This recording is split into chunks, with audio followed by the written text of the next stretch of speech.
Bienvenidos a Todo Startups Televisión, la unidad audiovisual de todostartups.com, el periódico digital de habla hispana referente en España y Latinoamérica en el ámbito del emprendimiento, la innovación, la educación, las startups y las nuevas tecnologías, entre otras muchas áreas más.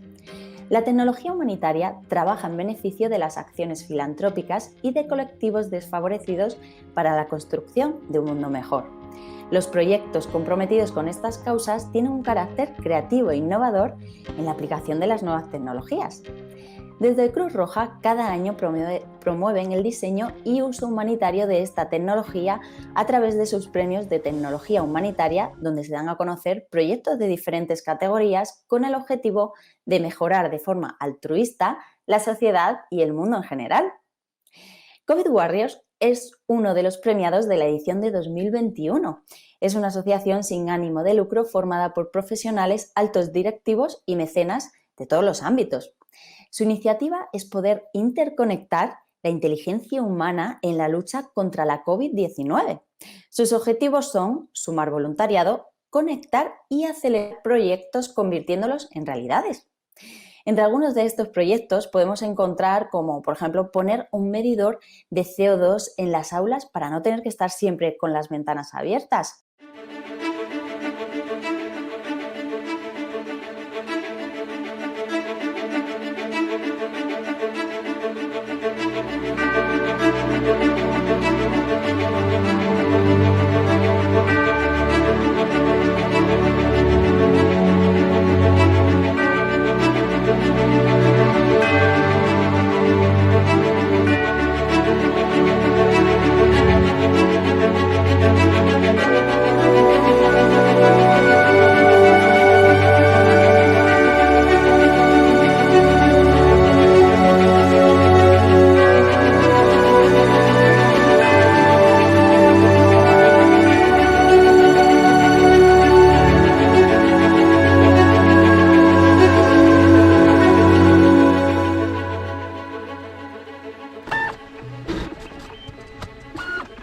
Andreu Bea, presidente y fundador de COVID Warriors. Bienvenido a Todo Startups. Muchas gracias. Hola, ¿qué tal? Bueno, muchas gracias a ti por estar aquí con nosotros. Y bueno, antes de nada, ¿cómo te sientes al haber ganado un premio así? Bueno, la satisfacción es extrema, ¿eh? O sea, jamás ni lo hubiéramos pensado que podíamos llegar a... O sea, nuestro objetivo básicamente dentro de este drama colectivo que es la pandemia ha sido ayudar a los que ayudan, ¿eh? O sea, mi llamada, tenemos una pequeña comunidad que se llama IP, Interesting People, que estamos en 100 ciudades de todos los 5 continentes, somos 1927 personas, pues que llevamos 13 años intentando ayudar a los demás sin esperar nada a cambio, ¿no? Hicimos una llamada que les decía, ¿me ayudáis a ayudar a los que ayudan? Y en 24 horas tuvimos a 80 personas a mi lado, no detrás mío, a mi lado. Y a partir de aquí, pues estas 80 se convirtieron en 200, después 400, 500, casi se nos fue de las manos, 500 ingenieros, 253 médicos de élite, 34 abogados, biotecnólogos, físicos, informáticos. O sea, lo organizamos casi como un batallón. De hecho, tenemos a las generales, y digo las porque la mayoría son mujeres. Yo soy la única que llevo barba, ¿no?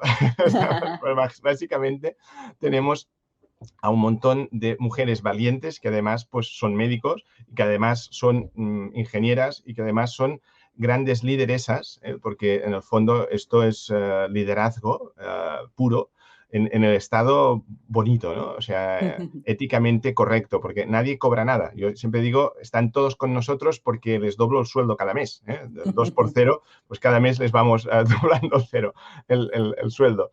Y bromas aparte, estas personas lo que empezamos a hacer era a diseñar proyectos de esos que son irrefutables, que cuando yo te los cuento dices, claro, sí, claro, pero no los hace nadie, ¿vale? Y entonces organizamos como si fuera un batallón, hay las generales de división, por divisiones, tenemos 14 divisiones, que eso ya no son proyectos, que son realidades de cosas que funcionan y que además una vez está en marcha, ponemos a una empresa que lo fabrique. Nosotros no vendemos robots, no nos dedicamos a fabricar robots, pero sí que hemos facilitado el diseño, la compra, la importación, la instalación, todo un proyecto que sería un año y medio en un hospital público normal en España, lo hemos reducido a 5 semanas, sin dormir, eso sí, he estado día y noche. Andreu, vamos a desgranar un poquito todos los que nos has contado, porque nos has contado el proyecto, vamos a desgranarlo un poco. Y todas estas personas que nos has contado, ¿sois los COVID Warriors? ¿Cuál es la Sí. misión que tenéis ahora mismo en mano? Por lo que se nos conoce más son por los robots, ¿no? Que creamos unos robots que eran como unas lavadoras, para entendernos, porque eran 60 por 60. Imaginaos un cubo, como una lavaplatos así de grande, de 60 centímetros. Y entonces, fijaos que en eso lo que hicimos fue hacer PCRs, enseñarle a hacer una PCR. Ese robot puede hacer un gin tonic, ¿vale? Porque es un cacharrito que va poniendo líquidos en un vasito, que se llama... Y básicamente, si le enseñas los 117 pasos, yo sabía, no sé si tú sabes PCRs, pero yo sabía menos que tú de hacer PCRs. Por tanto, tuvimos que buscar a las personas adecuadas que sí saben y mucho, y no en España, ha estado un esfuerzo a nivel internacional, que, pues bueno, en este caso, pues la doctora Rocío Teresa Martínez, que está en Southampton, en el Reino Unido, que es una experta bióloga, nos dijo cómo hacerlo y nosotros pusimos a programadores a enseñarle al robot no paramos, 23 días y 22 noches, pim, pim, pim, hasta que supo hacer los 117 pasos que se compone hacer una PCR. Y lo regalamos a 4 hospitales públicos en España, que son el Clínic Vall d'Hebron en Barcelona y La Paz y Instituto de Salud de Carlos III en Madrid, que son los 4 grandotes, digamos, de más de referencia. En el momento que 23 días más tarde empieza a funcionar todo, pues claro, salimos en todas las teles y todos los hospitales de España empiezan a pedirnos que quieren robots. Pero claro, como nosotros no somos políticos, lo que hicimos es un reparto meritocrático. Es decir, quien tuviera más proceso de muestras de PCRs, cada día, es decir, les pusimos quien haga 400 o más. A partir de 400, si tú haces 400 al día, ya tienes todo de sistemas de códigos de barra para toda hacer la gestión, ¿no? Entonces nosotros lo que optimizábamos era solo el hacer la PCR. Donde lo hacían a mano 120 al día, pasábamos nosotros y hacíamos 2.400. Es decir, 20 veces más, no un 20%, 20 veces más en cada hospital. Y esto lo hemos ido repitiendo hasta 18 hospitales. Estos son en 14 provincias y a día de hoy hacemos 1 millón de PCRs al mes. Esto en un país de 47 millones es una auténtica bestialidad. O sea, tenemos más capacidad que el Estado español, ¿vale? Y estos son 5 personas con muy buena voluntad que no han cobrado nada y que no buscan ningún reconocimiento, porque nuestro mayor reconocimiento son las decenas o centenares de miles de personas que les hemos salvado la vida. Esto no hay premio que lo supere. Entonces, es nuestra mayor contribución a la tecnología, a la ciencia y sobre todo pues, a la ciudadanía. ¿Esto es un poco lo que llamáis interconectar la inteligencia humana?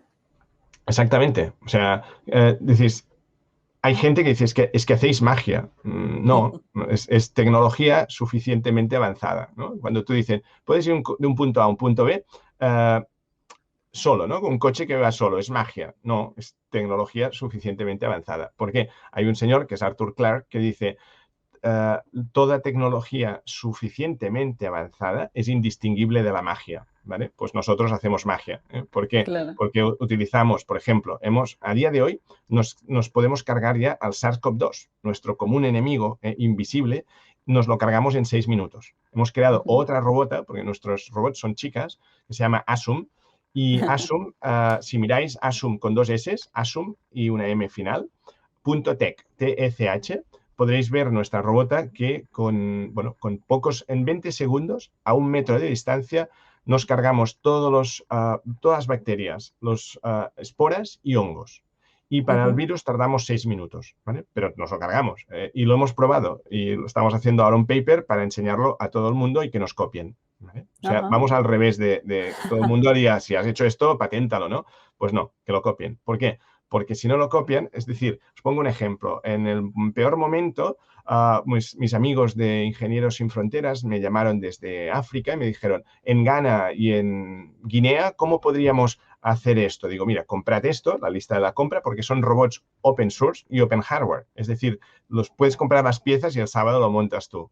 Entonces, una vez lo teníamos ya todo programado, digo, pues os compráis esto en esta tienda y cuando os llega a África me avisáis. Y una vez montado, vas con un pincho, un USB, lo pinchas en el robot, haces guardar como el software que hemos puesto en GitHub, que es un repositorio abierto de software, y en 24 horas tienes la tecnología que tenemos en Hospital Clínic o en La Paz o en Gregorio Marañón, la tienes en África, para que me copien. ¿Veis el concepto? Sí. Entonces es cuando las cosas escalan. Hemos hecho la mayor instalación del mundo de robots para hacer PCRs. O sea, ni Italia, ni China. O sea, y dices, esto es magia, ¿no? No, es tecnología Es suficientemente avanzada tecnología, y ir al revés del mercado. O sea, yo cuesto 10 veces menos que un robot claro. de los normales, pero funciona. Entonces, no es el más rápido, pero es el más robusto, porque encima lo hemos programado de una manera que puedes utilizar distintos, distintos reactivos si tú imagínate que tienes una impresora de una marca, si no tienes la tinta de esa marca y el papel de esa marca, no funciona. Pues en robots de medicina pasa aún más bestia, ¿no? Si no tienes el reactivo y no tienes las pipetas de esa marca, no va al robot. Y como yo predije que se romperían los stocks, tal como pasó, pues, entonces nuestro robot funciona con 6 marcas, para entendernos, ¿no? Entonces, si no tienes reactivos de uno, pones del otro, es más lentito, pero es mucho más robusto. Y Andreu, nos has hablado un poco de que ya estáis desarrollando pues, para acabar con ese virus. ¿Cómo prevéis ese futuro de la pandemia del COVID? ¿Creéis que se puede erradicar? ¿Lo vais a controlar? ¿Cómo es de factible? No, esto ha venido para quedarse, ¿vale? Entonces, lo que tenemos que es acostumbrarnos a convivir con esta porquería y de alguna manera lo que sí que estamos haciendo es dar voz, por ejemplo, a José Luis Jiménez, que es la eminencia mundial en aerosoles, que en las administraciones aquí no le hacían ni un caso. Y entonces hemos intentado pues, ponerlo en la televisión española, ponerlo en sitios que ahora empezado, pues hemos creado una plataforma que se llama Aireamos, si lo queréis mirar, aireamos.org. ¿Qué es lo que hacemos? Abrir ventanas, ¿no? Aireamos. Bueno, pues esto tan sencillo que es entender que un virus aéreo pues va por el aire, por los aerosoles, lleva 14 meses la OMS despistada. Hasta el viernes pasado no reconoció que el 85% de las transmisiones de este virus se produce por los aerosoles. Los aerosoles es esta nubecita que cuando en invierno vas a la montaña y ves que, bueno, pues que se hace como una nubecita, ¿no? Que se condensa, eso lo hacemos todo el año. Estamos lanzando esta humedad, y con eso somos máquinas de inhalar oxígeno y sacar CO2. Bien. Si tenemos, ahora imaginad, pues unos niños en un aula, 25 niños cerrados en una habitación, este nivel de CO2 puede llegar a los 4.000 ppm. ppm son partes por millón, hay muy poquito, pero imaginad, en el campo abierto hay 400 ppm, pero en esta aula que os digo, de ejemplo, se puede poner a 4.000. 4.000 ppm quiere decir que el 10% de ese aire es de segunda mano. Quiere decir que lo ha respirado alguien ya. Si un solo niño está contagiado, la probabilidad que tienes de contagiar a los otros es un 10%, ¿vale? Entonces ya tienes un medidor, un estimador de lo mal o lo bien que puede estar allí. Con lo cual, lo que tienes que hacer es airear. ¿Por qué? Porque esto tenéis que pensar en un aerosol como el humo del tabaco. Es muy sencillo. Si vosotros vais en un coche cerrado y solo se abre un dedito la ventana, el humo del tabaco, si alguien fuma ahí dentro, se va por la ventana en ese dedito. Pues esto es lo mismo. La aireación tiene que ser continua, tiene que ser cruzada, es decir, abro una puerta de atrás y una ventana de adelante, cruzada, y tiene que ser distribuida, no solo en un rinconcito, sino en toda la casa. Y además medible, ¿vale? Y esto de medir, tenemos unos medidores del CO2, ¿qué pasa? Pues que son caros, están entre 200 y 10.000 euros. El de 10.000 euros no hace falta porque es de laboratorio, no hace falta tanto, pero están de orden de 200. Pero los de 80 que puedes encontrar en Amazon, en Alibaba, en estos sitios, no funcionan. Este es el gran drama. El 90% de los cacharros que te venden no van.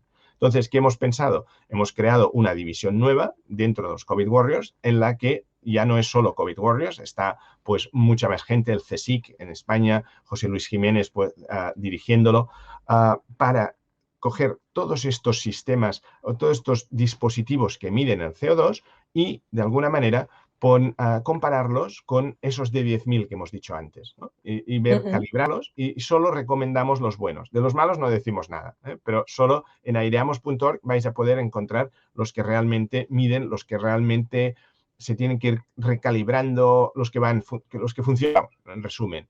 Y esto es como una labor realmente social, porque esto comercialmente, si nosotros nos dedicáramos a vender cacharritos de estos, pues oye, seguramente sería un buen negocio, pero no es nuestra misión. Nuestra misión es que la gente adopte herramientas fehacientes, es decir, que funcionen y que la ciencia nos demuestra que el 80 y pico % de las transmisiones son por aerosoles. Por tanto, no es que el CO2 lleve el virus dentro, que mucha gente dice, pues, pero como nosotros expulsamos CO2, si nosotros expulsamos el CO2, como más CO2, la probabilidad de que haya más virus es más alta. Es un tema de probabilidades. Es decir, como más gente haya dentro de un sitio, peor. Por tanto, vamos a tener que hacer lo que os han enseñado toda la vida, pero es al revés. Siempre saluda a esta señora, dale la mano, bésale. Pues ahora vamos a tener que ser ermitaños. Es decir, como menos gente estemos en un sitio, mejor. Como más aireado, la probabilidad de infectarse en un sitio interior es 20 veces más que en un sitio exterior. Es decir, en España lo tenemos fácil porque es, venga, todo terrazas, ¿vale? Esos bares que eran todo apretujados, todo de gente y tal, no, todo fuera. Entonces, y ahora en Galicia, desde el pasado viernes, es obligatorio en bares, terrazas, restaurantes, poner un medidor de CO2. Entonces, el número post-it que tenéis que acordaros es 700. 700 ppm. Estamos seguros, en eso o menos. Si estamos en 700 o menos, la cosa va bien. Porque decir, en el campo, en medio del campo, estamos a 400. El cero es 400. Por tanto, hasta 700, bien. Si la cosa está a 1.000 y pico, cuando algún día pase esto de la pandemia, pensad que también irá bien tener un medidor. Porque a partir de 1.000, cognitivamente, esto no lo digo yo, hay estudios científicos que lo demuestran, a partir de 1.000, tu cerebro empieza a ir mal. Es decir, ¿os acordáis cuando estudiábamos? Es el típico efecto de estufa de butano. Estabas estudiando con la estufa de butano y decías, tienes dolor de cabeza.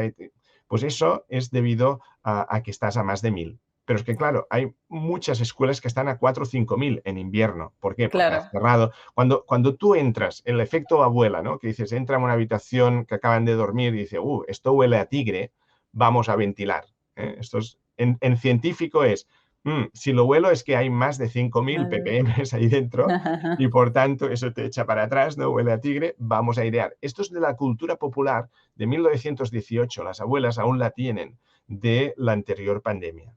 Claro. Pero nosotros lo hemos perdido, nosotros no aireamos, no. Ahora vamos a tener que volver a hacerlo. Fijaos una cosa muy sencilla, los techos altos de las casas antiguas, 1854, Ildefons Cerdà, que es el que en Barcelona hizo los cuadraditos, ¿no? Todas las islas, las manzanas, dijo en el plan de higienización de Barcelona, vamos a cargarnos estas callejuelas estrechas, húmedas y todo, vamos a hacerlos avenidas anchas, las casas de 4 metros y medio de altura, como mínimo, los techos, las de nuestras casas son de 2,5, pues no, él dijo 4 metros y medio, patio interior y tragaluz. ¿Por qué? Porque tú abrías una ventana y abrías otra y la casa se aireaba y te protegía. Era una casa que te protegía contra pandemias. ¿Y por qué? Pues porque el aerosol lo que hace es quedarse en suspensión o subir, como el humo del tabaco, ¿vale? Entonces, si tú tienes alguien infectado en casa y esto se queda en suspensión o sube, si tiene mucha altura para subir, el que viene siguiente no se come tu porquería. Claro. Y por eso las casas antiguas son grandes, son altas. Después en invierno es una faena para poder calentar esos techos tan altos, ¿no? Pero fijaos que esto viene porque es de la época de pandemias. Pero ahora yo te lo cuento y tú dices, anda, pues no tenía ni idea. Claro, porque todos hemos perdido esa cultura de airear, de poder luchar contra el virus, es decir, que se vaya. Y es muy barato. Yo no vendo filtros EPA, no vendo renovadores de aire, no, os digo, defendeos. ¿Y cómo os podéis defender? Pues con un medidor de CO2 tan sencillito, ¿vale? Y que podéis encontrar en aireamos.org y no os pongáis en sitios de alta concentración de gente, ¿vale? Y si lo hacéis, hacedlo poco rato, es decir, menos de 15 minutos. Y el tema del 1,5 metros, la distancia de seguridad, esto es absurdo. Y esto es venido de la OMS que la está, bueno, lo ha reconocido, os digo, este viernes. Pero si vosotros estáis a una habitación, ¿vale?, cerrada, a 10 metros del fumador, al cabo de un rato vosotros vais a oler el humo del Claro, tabaco, ¿no? Pues esto es lo sí, mismo. Si estáis mucho rato, acabaréis comiendo, porque como va por los el aerosoles, virus, acabáis claro. comiendo el virus. Si vosotros sabéis cómo funciona, es muy sencillo que os podáis defender, ¿vale? Y eso es lo que estamos intentando en Aireamos, empoderar a los ciudadanos. Ayer lo pusimos en varias escuelas, estuvimos hablando en Cataluña Radio, en Sitges, en la población de Sitges, el ayuntamiento ha regalado 122 medidores. Sí, pues nada, es que como nos has contado tantísimo, Andreu, ¿sabes? Es que te invito como a dar una conferencia porque la verdad que es súper interesante todo esto que nos estás contando. Y bueno, pues nos vamos a quedar con ese mensajito del medidor de CO2, de no llegar a más de entre 700 y 1000 y cuando ya pase 700 que estemos ahí alerta Aireat. para no... Y estaremos pendientes de esa web y todos vuestros proyectos porque son muy interesantes. Muchísimas felicidades y enhorabuena por ese premio. Y nada, Muchísimas que gracias. sí, Seguid covidwarriors.org y tenemos un lo montón de haremos, claro. proyectos más ahora, ya te digo, en temas de vacunas, en temas de poder filtramos. Otro proyecto es simplemente las mascarillas, es decir, ¿cómo sé yo si me dan gato por liebre, ¿no? Pues con el numerito y escaneando la mascarilla, es como un Tinder de mascarillas. Cool or not Ajá. cool, ¿vale? Pues dices, claro, pues muy sencillo. Pues lo estamos haciendo. Esos documentos de la Unión Europea que la EMA dice pues son buenos o no son buenos y no se lo lee nadie, ¿vale? Pues lo hemos hecho en una base de datos con una app y entonces tú escaneas la mascarilla y sabes si protege o no protege. Porque la mayoría, ahora te vas a reír, pero la mayoría de la gente lleva unas mascarillas que es como llevar un trapo de cocina en la boca, Claro. ¿vale? Que no sirven para nada. Ujú. Entonces, además, como hemos dicho, que son aerosoles, ya no son las gotículas esa que te dice que te dispara la gente. Si son aerosoles, si no te tapas bien aquí, la cosa baja, ¿vale? Claro. Entonces, hay gente que las lleva así, otro con la nariz fuera. Entonces, para eso no lleves nada, porque tienes la sensación de que vas protegido y no vas protegido. Y no Lo vas ideal sería protegido. así y con una cinta aislante por aquí, ¿sabes? Para la gente que se les las gafas, ¿no?, se te empañan, eso va mal, porque quiere decir que Ajá. el aire te está saliendo por arriba. Entonces, si lo pones con una cinta aislante, aunque sea blanca, así, es la protección máxima, ¿vale? O sea, estos detalles de cosas Ujú. que cuando yo te las explico dices, claro, pero no te las explica la administración pública. Así que están todo el día dándote los datos de muertos y todo Claro. esto que al ciudadano no le sirve para nada. Pues lo que estamos haciendo es ese conocimiento científico, lo destilamos, lo ponemos en palabras sencillas para que lo entendamos todos y enseñamos a la ciudadanía, a la población, a autoprotegerse, pero basado en la ciencia, no basado en los bulos, basado, o sea, hemos creado un bot que también ayuda pues a combatir los bulos, ¿no?, de WhatsApp, bueno, pues un montón de cosas, de iniciativas que os podía contar y podríamos estar horas. Ya os digo, Te iba tenemos a decir, 14 divisiones, ¿eh? Te iba a decir, digo, podríamos estar horas. Yo creo que Sí, necesitamos como una entrevista para cada proyecto porque son sí, súper interesantes y hay muchísima información. Incluso lo que te decía, como una invitación a que dieses una conferencia de todos esos proyectos, porque no, para cuando la queráis. ciudadanía está muy bien. Y bueno, pues lo vamos a hablar con el departamento a ver si puedes dar lo que te digo, una conferencia, una webinar con todo esto que nos has contado porque es súper interesante y que puede ayudar mucho al ciudadano a seguir, pues lo Es que tú dices, conectar la con un inteligencia COVID que no humana va a de estar. forma abierta, que Eso es, es nuestro objetivo, es decir, ese conocimiento lo tenemos que trasladar al ciudadano. Y corre menos que los bulos, porque el bulo es más divertido, es más tal. claro que sí. Después, cuando dices lo real, a veces no es tan cool, no es tan compartible. Pero No es lo la verdad mismo. son todo cosas de sentido común cuando sabes cómo funciona el virus. Conoce a tu enemigo. Y este es nuestro enemigo, entonces tenemos que conocerlo. Nosotros somos los Claro que guerreros del sí. COVID, básicamente. Muy bien, Claro que sí, perfecto, Andreu. Rocío. Pues muchísimas gracias por estar con nosotros y de verdad volveremos a contactar contigo para que nos sigas contando, de verdad, todo esto tan interesante que nos has contado y que la gente pues lo va a agradecer, de verdad te lo digo. ¿Vale? Perfecto, Rocío. Muchas Muchísimas gracias. gracias. A Hasta vosotros. pronto. Gracias. Adiós. Adiós, Andreu. Todo Startups es propiedad del grupo educativo que conforman la Escuela de Centro de Estudios Financieros, el CEF, y la Universidad de Distancia de Madrid, la UDIMA. Nos vemos y oímos pronto, emprendiendo, como no podría ser de otro modo.